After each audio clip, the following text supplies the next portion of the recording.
Welcome back to episode 2 on the Texas tank. For those of you legends who watched episode 1, you know exactly what we're looking at. For those of you late to the process, we tried to start up, the engine was locked solid, we found out it was full of rust. So here we are. We've got the block stripped down, it's had a quick degrease, I've run the stones through it, and it looks like the block's usable, it's still pretty good. So now, the not so glamorous task of scraping gaskets and getting this thing cleaned up.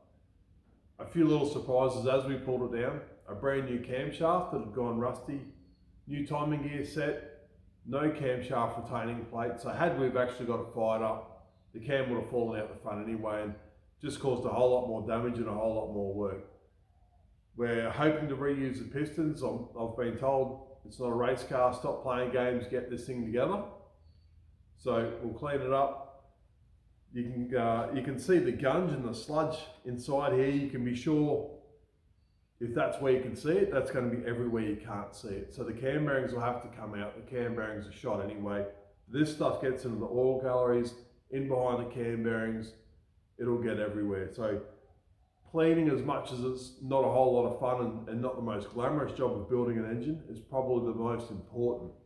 We used to see at least one LS engine a month where the thing had turned a bearing, somebody had replaced the rotating assembly, then within a week it's turned a bearing again.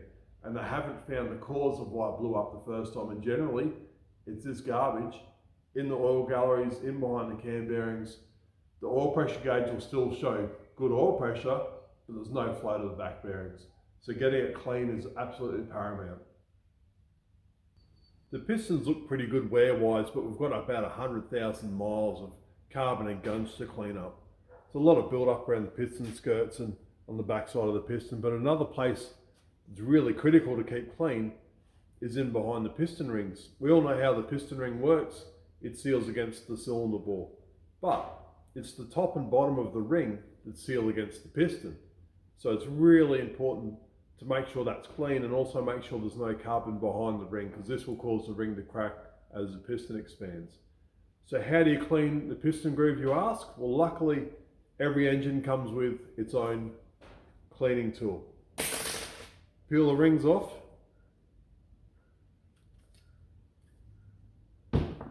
Grab a ring. And there you have 2 piston ring grooving tools. So holding it square, using the end that's not broken, the clean end, just put it in the groove of the piston and drag it around. I'm not sure if you can see, but the amount of stuff coming out of there is quite incredible. You don't want to scratch the landing, you just want to get all that carbon out to clean it back up. So your new rings have got the best chance possible at sealing inside the piston and sealing to the bore. Depending on the crosshatch of the hone will depend on how quickly the rings will rotate around the piston. You would generally aim for the piston ring to rotate once per 1,000 engine revolutions. Now the piston ring grooves are clean, give them a wipe with a rag. Not really. That actually took quite a bit of time in the caustic tank to get all the varnish and garbage off those, but it's well worth the effort. You know, if you're doing it at home, put the effort in, use your mum's toothbrush, whatever, but it's worth getting them clean. The oil returns for the oil rings so they can work correctly, really put the effort in. They're now clean enough, final measure, and a visual for cracks, but they're just about ready to go back in the engine. Doing the cam bearings and these is probably one of my least favourite jobs to do, but you can see there how badly worn the bottom half of that shell is. It's completely taken the white metal off the bearing. And the other reason we've got to get them out is all that gunge on the back. The groove in the back that feeds that oil passage usually fills up with gunge and garbage. So really good practice to pull these out just so you can clean the block properly. How do we get them out? With the cam bearing tool, and they just bump out, all going well. So we'll just try this one. Sometimes they take a bit of force, sometimes they just fall out. Just come out like that. And that one there is probably even worse than the last one. It's even got a lot of varnish and build up in it. So very important just to really make sure it's clean. Get these out, clean that gallery up, and clean the main oil feed up. I'll probably sound like a broken record, but every part gets cleaned and inspected. And the push rods are no different. The push rods are hollow, and it's the only way for oil to get to the top of the engine. I've had these in the caustic tank for hours, and they're still not clean. And over half of them are actually blocked. So I've got a piece of welding wire here, and you can see the varnish and the crap that's in these is unbelievable. So had we actually got it running originally and not found any of these issues, it would have caused issues pretty quick. I can kind of tell the balls look okay and the cups and the rockers look okay. So this stuff is only really solidified from the engine sitting around. This is the crank out of our small block. And other than being pretty grotty, it looks really good. The only thing we'll need to pay particular attention to is the amount of varnish in the bottom of this engine. So the oil galleries feed from one journal to the next, and it's quite a long distance. And to give you an idea, if I push this bit of wire through this journal here, where it comes out, probably like a 2.5 inch journey for the oil, and they're full of varnish. So either we'll end up with an oil restriction, which will cause us to run a bearing, or that stuff will start to break up and get pumped into the bearings, which will cause the same result. So either way, it's bad news. So cleaning this, we'll have to be on point and pay real attention to that sort of stuff. No marks on the journals, it all looks pretty good. One piece rear main seal, which is a bonus. This engine is a Chevy Vortec 5.7 out of a 99 Suburban. So cool engine, set up for EFI, so it's got knock sensor provisions and all that sort of stuff, should we want to go down that route later on. But as it is, it's looking really good. This is a large journal crank, so probably not the weapon of choice if we're looking for big RPM. And the reason for that is bearing speeds. So the larger the journal, the further the bearing has to travel to go around for one revolution. And the higher the bearing speeds, the closer you are to failure, really. It causes heat issues and lubrication issues. So the large journal, perfect for what we're doing. But if we're looking for 8 or 8,500 RPM, it's probably not the crankshaft we'd use. The cylinder heads will also have to be stripped down, cleaned and inspected, just like every other part of the engine. We want to make sure the water that's been sitting in the front here hasn't done any damage that we don't know about or haven't seen. Being a street engine, I can get away with just a standard valve spring compressor. And just be mindful when you adjust it and when you start compressing the springs, you're only compressing them far enough to get the collets out.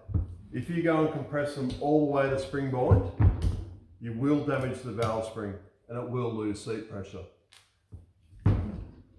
Another thing and another reason why we would pull it apart is to change the valve stem seals.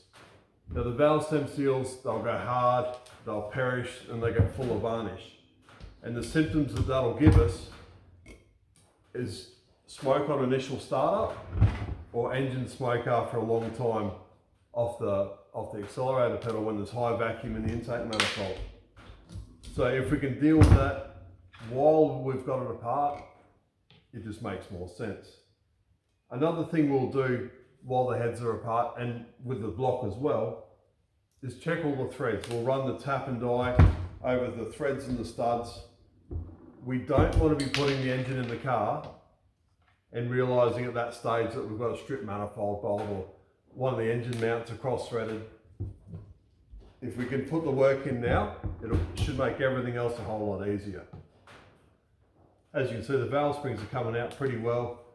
Very filthy. As we know, the rest of the engine has been as dirty.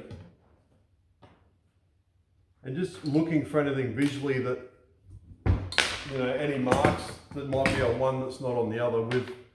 We've already had a quick look at the tips of the valves. We know what they're like. And there's that much varnish on the stems, it's actually difficult to get the valves out of the head. It's probably more habit than anything that I usually keep everything cylinder for cylinder. It's not necessary as such. And as part of the cleaning process, we'll clean the valves, we'll get all the carbon and everything else off the back side of them. And that's another telltale that we've got leaking valve stem seals, is a large amount of carbon buildup. The exhaust is particularly bad on this, and I can see from there that the exhaust seats are actually quite damaged and quite pitted. So we're definitely up for a valve grind, and we'll see how the rest of it looks as it gets cleaned up, and as we can tell a little bit better what's going on and the actual condition of it. We can't get to this stage and not put a coat of paint on this engine. It's got to look good in the car. Masking up engines suck, I hear you say. Yeah, it does, but I might be able to show you a trick that makes life a little bit easier. Mask it up, don't worry about the ends. Grab yourself a round file and just file across that edge, and it'll give you a nice sharp, razor sharp edge on your masking. Really easy, really quick, no stress, and it should speed the process up quite a bit. We're almost ready for assembly. Paintwork's come up a treat. I'm doing the final job now for the final cleaning of the block. Tap out all the threads, and I mean all the threads. We do the timing cover, we do the sump, the mains, the heads, and we even do the cylinder head bolts for the manifolds. We want to do the hard work now, so when it comes time for assembly, there's no dramas. The cylinder head bolts go on the water jackets. So there's a lot of rust and scale in there, which will not only affect the torque settings, but if we have a bolt pickup or cross thread, it's going to ruin our day. It's the hard work now. We'll get this done, final clean up, and then we're ready for assembly. So stay tuned for the next episode. We'll screw this thing back together and get it in one piece. Subscribe if you haven't subscribed. Give it a thumbs up if you liked it. Thanks for watching. See you next time.